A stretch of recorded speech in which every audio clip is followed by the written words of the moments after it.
In primetime news this evening, we are trying to fix it. Prime Minister responds to crime concerns from Jamaicans living overseas. Probe underway after foreign national commits suicide at Negril lockup. And objective achieved with ban announcement. Under fire, Transport Minister flips the script in ride-sharing saga. Good evening and welcome to Primetime News on air and online at onespotmedia.com. I'm Archibald Gordon. And a special welcome to our viewers on TVJ International in the Cayman Islands.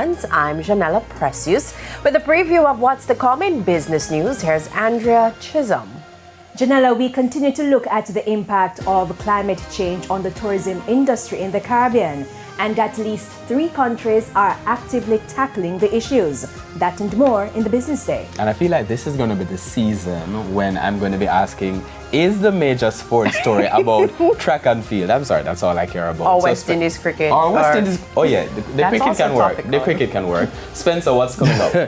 Thank you, Archie. Well, it's track and field. Many persons thought all efforts had been exhausted, but a last-ditch attempt will be made at the national trials to help Jamaica's men's mile relay team qualify for the Olympics. We'll tell you more in Primetime Sports later. I feel like that should be the feedback question. I have a lot to say about that, Yeah, but not, I think they not can on do this it though. newscast. I mean, but anyway, Romain, what's happening with the weather? Thanks, Janelle. There are clouds still persisting across the Jamaica area. The good news is that we do have some thunderstorm activity in the forecast for the next couple of days, especially across sections of eastern parishes.